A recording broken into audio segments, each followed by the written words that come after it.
Hello बच्चों, आज हम क्लास 8 का पॉलिटिकल साइंस करेंगे। तो आज का हमारा टॉपिक है why do we need a parliament.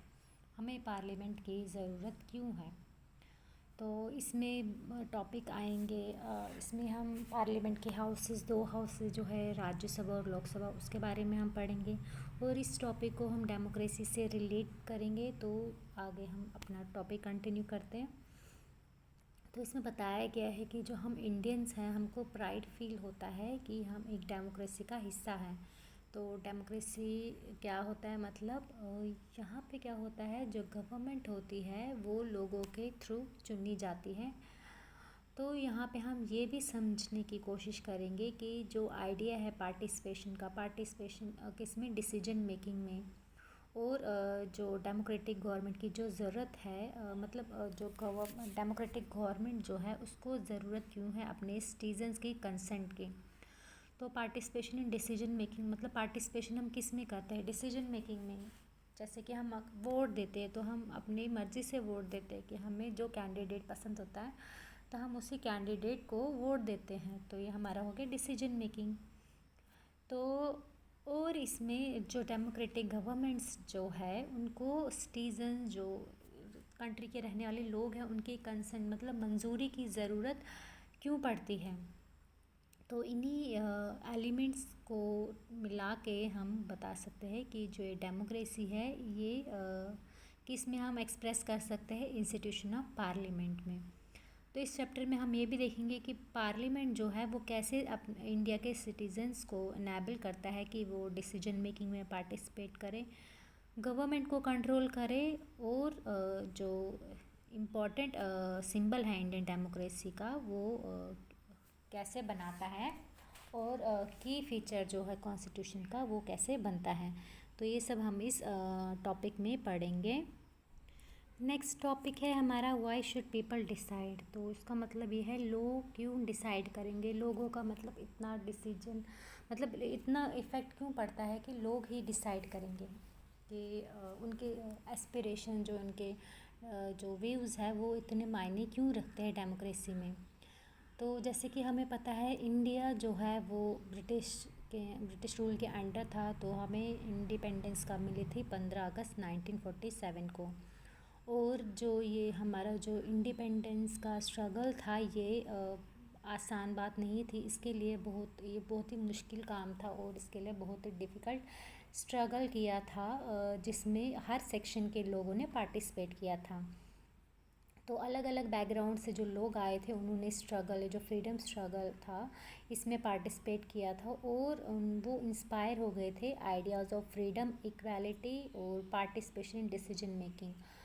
ये 3 पॉइंट्स से क्यों ज़रूरी थे कि ये जो लोग थे वो इन 3 पॉइंट्स से क्यों इंस्पायर हुए थे। क्योंकि कॉलोनियल रूल यानी ब्रिटिशर्स का जब यहाँ पे रूल चल रहा था तो लोग उस टाइम पे मतलब डर में थे कि जो ब्रिटिश गवर्नमेंट थी उससे डरे हुए थे कि अगर क्या करेंगे, अगर वो डिसीजन, मतलब अगर कोई ब्रिटिश गवर्नमेंट कोई डिसीजन लेगी तो लोग अगर उनसे सवाल पूछेंगे तो उनको डर लगा रहता था कि कहीं जो गवर्नमेंट है वो उनको जेल में न डाल दे या गोली न मार दे। उस टाइम पे ब्रिटिश गवर्नमेंट के टाइम पे ना तो फ्रीडम थी, ना इक्वालिटी थी, ना डिसीजन मेकिंग में पार्टिसिपेशन था, ऐसा कुछ नहीं था उस टाइम पे। तो जो फ्रीडम फाइटर्स थे उन्होंने कहा कि जब ये हमारा देश आज़ाद हो जाएगा तो हम ये जो 3 पॉइंट्स है, फ्रीडम, इक्वालिटी और पार्टिसिपेशन इन डिसीजन मेकिंग, ये 3 पॉइंट्स हम इंक्लूड करेंगे ही करेंगे। तो जो फ्रीडम मूवमेंट था इसने सिचुएशन ही चेंज कर दी। जो नेशनलिस्ट थे उन्होंने अब क्या किया, पहले 1857 में जो फ्रीडम स्ट्रगल था वो स्टार्ट हुआ था। और पूछते पूछते 1947 में हमें आज़ादी मिली है। तो पहले जो ओपनली क्रिटिसाइज़ नहीं करते थे ब्रिटिश गवर्नमेंट को, लेकिन जब क्या हो गया इनमें 1857 के बाद से ही जो नेशनलिस्ट थे वो अब ब्रिटिश गवर्नमेंट को ओपनली क्रिटिसाइज़ करने लगे और डिमांड्स करने लगे। तो उन्होंने क्या डिमांड की, 1885 की अगर बात करें, इसके बाद की बात करें तो जो इंडियन नेशनल कांग्रेस थी उन्होंने डिमांड किया कि इंडियन नेशनल कांग्रेस उस टाइम पे एक पॉलिटिकल पार्टी थी, तो उन्होंने डिमांड किया कि जो लेजिस्लेचर है उसमें इलेक्टेड मेंबर्स होना चाहिए और इंडिया के इलेक्टेड मेंबर्स होने चाहिए और उनको हक होना चाहिए कि वो जो बजट है उसको डिस्कस करें और क्वेश्चंस पुट अप करें। तो जो गवर्नमेंट ऑफ उस टाइम पे फिर उसके बाद government of India act 1909 pass on किया, लेकिन उन्होंने जो ब्रिटिश गवर्नमेंट थी उन्होंने उनकी डिमांड मानी, लेकिन उसमें भी कुछ शर्तें रखी। उन्होंने कहा कि उन्होंने जो इलेक्टेड रिप्रेजेंटेशन मतलब जो लोग थे उनको बोला कि आप यहाँ पे इलेक्ट हो सकते हो, आप इलेक्शन में उठ सकते हो।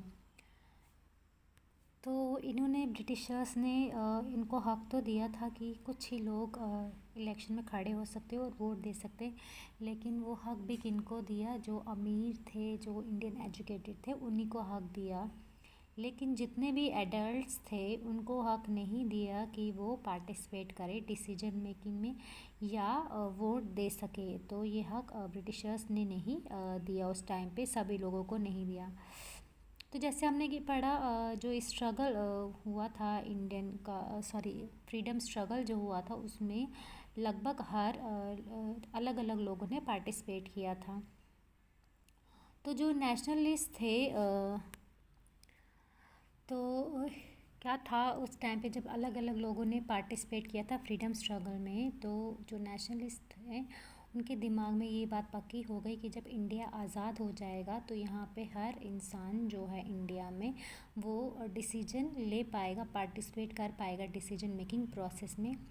और जब इंडिया आज़ाद हो जाएगा तो हम एक फ्री कंट्री के सिटीज़न हो जाएंगे। तो लेकिन इसका मतलब ये नहीं है कि गवर्नमेंट की जो मन मर्जी आएगी गवर्नमेंट वो करेगी। गवर्नमेंट को क्या होना पड़ेगा, लोगों की नीड्स और डिमांड्स के रिगार्डिंग सेंसिटिव होना पड़ेगा। तो जो ड्रीम्स थे और एस्पिरेशंस थे फ्रीडम स्ट्रगल के वो एक कंक्रीट में बना दिए गए, मतलब रिटर्न में बना दिए गए। एक इंडिपेंडेंट इंडिया का जो कॉन्स्टिट्यूशन बनाया था, जो रिटर्न डॉक्यूमेंट है उसमें बना दिए गए, मतलब लिख दिया गया एस्पिरेशन और ड्रीम्स जो थे। तो उसमें और आइडिया भी उसमें और एक प्रिंसिपल ऐड कर दे यूनिवर्सल एडल्ट फ्रेंचाइज़ का। तो यूनिवर्सल एडल्ट फ्रेंचाइज़ क्या होता है, इसका मतलब ये होता है कि जितने भी सिटीजन्स हैं एडल्ट सिटीज़न जितने भी हैं कंट्री के, उनके पास हक है, राइट है वोट देने का। जो 18 या 18 से अबव है जितने भी एडल्ट सिटीजन्स, उनको हक होगा वोट देने का। वो इलेक्शन में पार्टिसिपेट कर सकते हैं, थ्रू वोटिंग अपना रिप्रेजेंटेटिव्स चुन सकते हैं। तो अब बात करते हैं, तो इसमें ईवीएम की भी बात हुई है। तो ईवीएम यानी इलेक्ट्रॉनिक वोटिंग मशीन। तो ये जो इलेक्ट्रॉनिक वोटिंग मशीन है ये पूरी कंट्री में मतलब इंडिया में पूरा ये कब यूज़ हुआ था, 2004 के जनरल इलेक्शन जो हुए थे ये तब ईवीएम यूज़ किया गया था। इससे पहले भी 1982 में ही पहले यूज़ किया था केरला स्टेट में, लेकिन थ्रू आउट कंट्री ये 2004 जनरल इलेक्शन में यूज़ किया गया था। और ये इसलिए यूज़ किया गया था क्योंकि उससे पहले जो बैलेट पेपर्स होते थे वो बनाने के लिए लगभग 1.5 लाख ट्रीज़ जो होते थे वो काट दिए जाते थे, जिनसे 8,000 टन पेपर बनाया जाता था बैलेट पेपर्स के लिए। तो ये एक तरह का जो ईवीएम जो ये एक तरह का यूज़ हुआ है, ये एक तरह का जो है जो एनवायरमेंटल प्रोटेक्शन के लिए है कि पेड़ ना काटे जाए। तो आज के लिए इतना ही, इसके आगे हम कल कंटिन्यू करेंगे। Thank you.